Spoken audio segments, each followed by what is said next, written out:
up everybody, Nate here, and the largest economy in the world is about to enter crisis mode yet again. And no, we are not talking about the US. After going through a full-blown real estate crisis and having to deal with really high inflation, China's economy is going through it once again, this time due to really high unemployment and the global economy essentially coming to a halt. And now it looks like China might actually have to add some stimulus back into its economy, which could mean lowering interest rates and printing a whole bunch of money. Now the question you're probably thinking is, well, how exactly does this affect the United States? And the answer is it affects us a lot. So today I want to talk about what is going on with China and why its economy is starting to fall apart once again. So there are two major reasons why the Chinese economy is starting to falter right now. The first has to do with the global economy essentially slowing down, and the second has to do with post-pandemic job growth. So if we talk about the first issue that has to do with the economy slowing down right now, well, the Chinese economy has been kind of going through a really big rough patch since pretty much the pandemic, where a lot of its manufacturing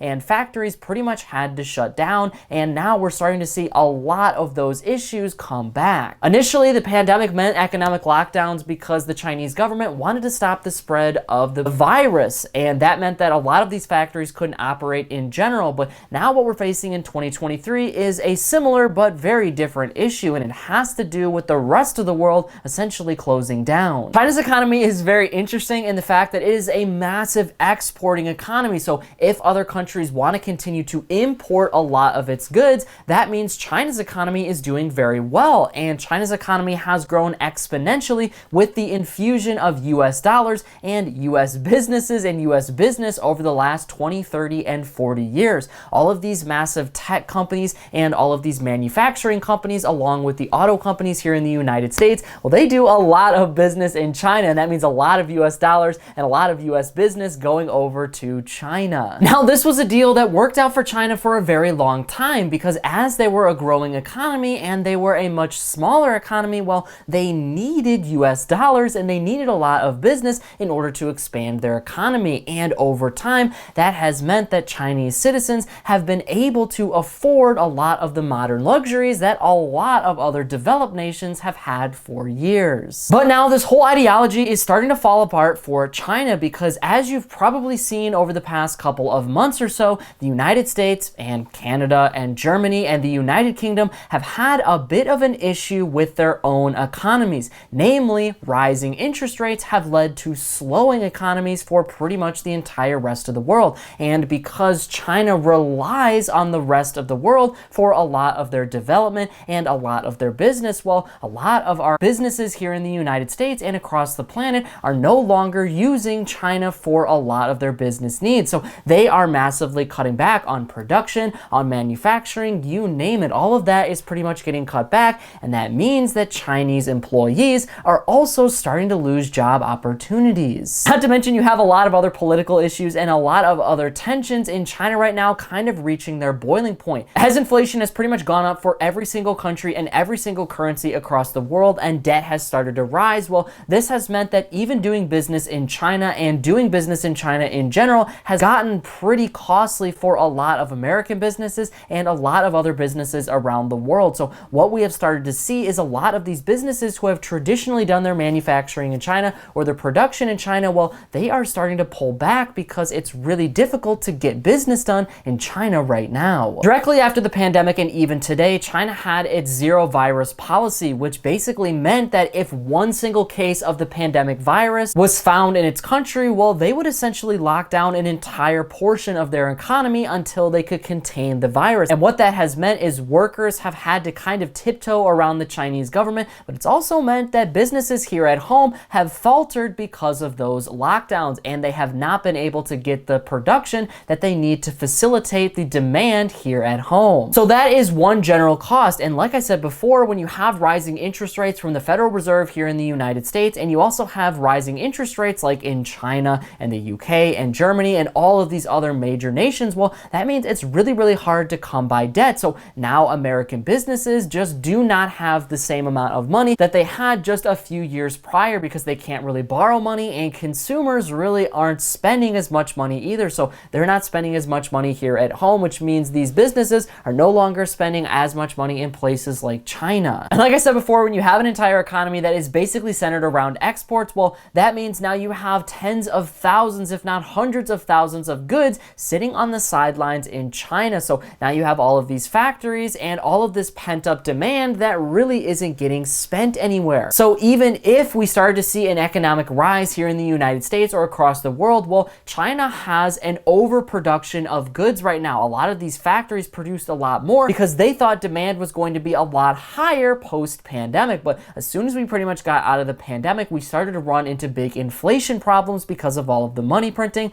and because of really, really high interest rates, which has led to an economic slowdown. So all of that overproduction really is not getting used. That means until a lot of that merchandise and a lot of those things that China has already produced gets bought and transferred over here in the United States or any other country, that means they're not really using those factories right now, which means people don't really have an income. That creates a lot of other problems in China and a lot of other problems for us here in the United States. But before I get into those issues and what China is going to do about it, I want to talk about the second issue, which has to do with the job sector directly. Jobs have changed a lot over the last couple of years. We have seen the rise of the Great Resignation and also the anti-work movement here in the United States. And that has led to a lot of hiring and has led to a lot of higher salaries in the United States as well. But China has also experienced its own massive employment bubble and its own huge workforce changes. So obviously you have the issue of job loss and then some potential permanent job loss with a lot of businesses actually moving their factories and production away to surrounding countries in the Asia and Indonesia area. But then you also have record unemployment in China amongst the younger population between the ages of 16 and 24. And this is a huge issue because these citizens do the most amount of working in the country. And without them, a lot of the production that currently exists and is going on despite economic slowdowns, well, it can't really continue because a lot of that population does not want to work or can't work. Here in the United States, we experienced something called the Great Awakening, where we had tens of thousands of workers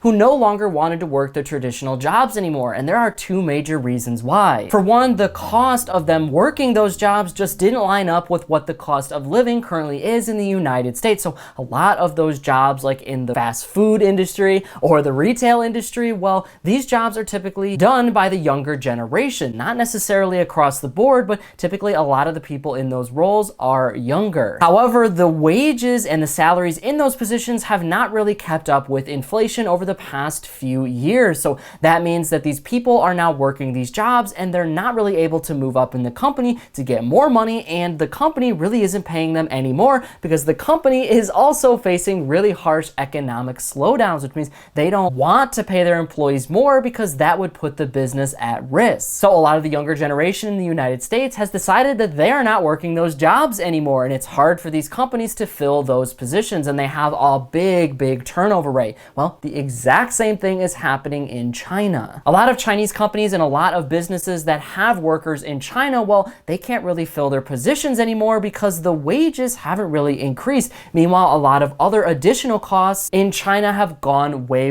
up. So now it's really difficult for the average person to live in China, and that is a big deal considering over the last decade or so, a lot of these people have experienced a certain standard of living that they want to keep up, but they're not able to do that at particular jobs anymore, so they are not working those jobs. In addition, the second thing and the other thing that is sort of happening globally right now has to do a lot with education. Now, here in the United States, there has been this big pushback against traditional education and college education in particular because a lot of people are realizing that they're going to college, but they're not really able to use the degree that they have, or they're going 6 figures in debt for a job that is only going to pay them around $50,000 per year. So this has caused many people to just skip the college experience in general, and the same thing is happening in China. Colleges and the job sector, well, they don't always communicate the best, which means kids that are going to school don't really know what jobs they can get that are going to increase their standard of living, which means they can get a lot more money. But the jobs that are out there and the education that people are experiencing and are getting, well, those experiences are just not lining up to actual job prospects, which means they're going to school and they're actually taking a pay cut because of the job that they actually can get coming out of school. So they're just not going. Now, when we talk about regular workers here in the United States and across the world, well, one of the ways that they can get a higher income is by getting a higher education. Now, there is debt that goes along with that, and you have to be very careful with how you do it, and it's not a guarantee no matter what you do. do, but in a lot of cases, getting a college degree means that you are going to earn more at a job. Well, when you have an entire generation that doesn't go to college, well, this means one of two things can happen. Jobs can either look at experience and similar skills and grant a higher wage based on that,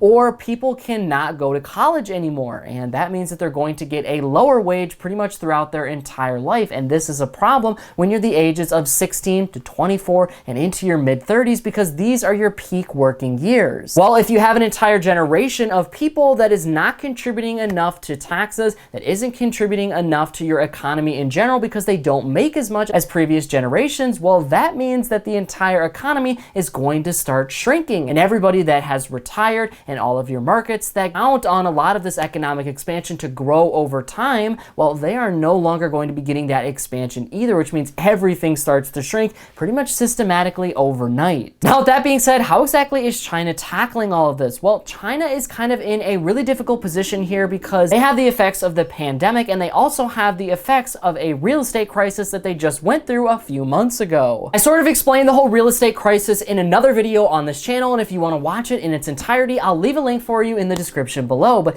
basically the whole gist of the situation was Chinese citizens were paying for a mortgage, but they didn't really actually get a house yet because the way that the mortgage system and the real estate market works in China is very much different in the United States. That caused a lot of prepayments into the mortgage sector, which grew the economy very quickly because now you had real estate giants with hundreds of billions of dollars that they were going to eventually use to build a lot more properties and a lot more buildings for people to live in. But people were paying into a system and they didn't even have a house yet. So millions of Chinese citizens decided to stop paying their mortgages, and that hurt the banks, and it also hurt real estate throughout the country and basically meant that a lot of those projects were completely abandoned. So where are we now? Well, one of the responses that the Chinese government had was to lower its benchmark interest rates, at least temporarily, to sort of incentivize people to go out and get mortgages. That also meant that inflation kind of went a little haywire, and now we actually have inflation going down in China, but the issues are still there. Basically, what is on the table right now for China is they're looking at potentially cutting their interest rates even more to sort of incentivize investment and spending in their economy, and actually printing a lot more money to do the exact same thing. So that way people have more access to capital, and that will give basically the entire country the boost that it needs to continue going forward. Now, the Chinese government has been very clear. They're not actually doing these things yet, but they are under consideration. However, if we continue to see job loss in the country and we continue to see exports go away in China, then, like I said before, it might not have any other choice but to stimulate its economy in one way or another. Now, what this means for us here in the United States is we could soon have many major businesses and corporations in the United States start to scramble, especially the ones that do a lot of their business in China. If you have a lot of Chinese citizens who are unable to work or don't want to work, or you have a lot of these factories start to shut down, well, businesses are now going to have to figure out where exactly they can go to get their labor done. Many businesses have started to come to the United States. Like, you've seen a lot of your chip giants actually come to the US because we want to start relying more on our own production for chips because we use them in basically every single electronic. But what many experts and investors have pointed out is that could lead to rising prices for all of those electronics because labor is a lot more expensive here in the United States. If you were to have a lot of those businesses come back to the United States, well, you would have a lot more jobs and a lot more people would be employed, but you would also have a lot higher costs, so that means people would have to make a lot more money. And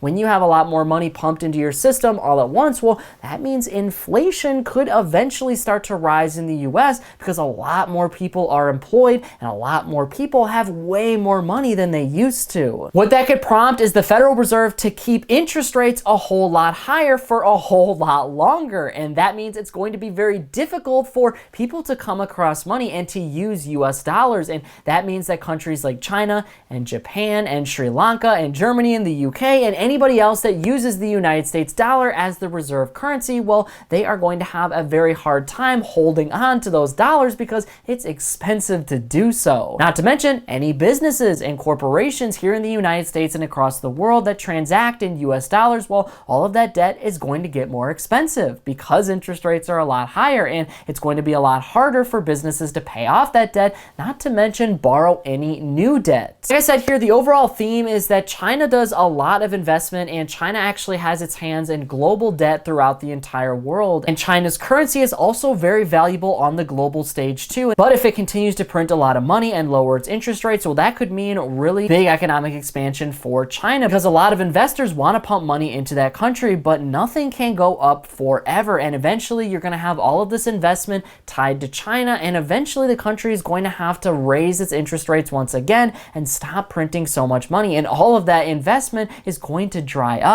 We know this because that is exactly what happened here in the United States just even 6 months ago. In 2021, the stock market hit a new record high, and so did the housing market, and so did the cryptocurrency market. But as soon as all of that economic stimulus and that money printer was turned off by the Federal Reserve, along with the Fed raising its interest rates exponentially up from 0%, well, all of that investment basically disappeared overnight. And now we have companies laying off workers, and we have the stock market in shaky waters. Businesses can't really escape that if every single country in the world is then raising interest rates again, which means all of those jobs that were created and came here to the United States, well, those are once again going to get cut, and it's a difficult situation that nobody really wants. Again, you can't have everything go up forever and not expect any consequences from that. And right now, China is facing those consequences of being the world's exporter nation. Obviously, we have no idea what's going to happen next. Obviously, if our economy starts to improve and a lot of businesses start to ask for a lot of the things that they were getting from China again, well, that means China's economy is going to boom, and they don't need to cut their interest rates, and they don't need to add a lot of stimulus back in. All they need is to add incentive and to kind of work on their policy measures to bring business back to China. But the question you have to ask yourself is when, because just like we don't know if this is going to happen, we don't know when things are going to improve either. So if we continue to have really high interest rates for a very long time, and you have businesses to continue to struggle for the next year or so, well, eventually businesses are not going to hold out in China, and you're going to have a lot of educated people in China eventually leave. You're going to have a lot of your Chinese citizens actually go to other countries that are thriving, and people can do work there. That's going to create some huge structural problems and a lot of inequalities in China that could eventually shrink China's economy enough to where it's no longer the largest economy on the planet. Like I said before, I don't have a crystal ball in front of me, so I have no idea what's going to happen next, but I'm really kind of interested to see what you all have to think about this Chinese issue. Let me know in the comments below if you think China's economy is starting to crumble due to its post-pandemic measures, or do you think that this is just a phase for China's economy and it's actually going to start growing sometime soon? But that is it for me, everybody. Be kind out there, and I'll see you all in the next one.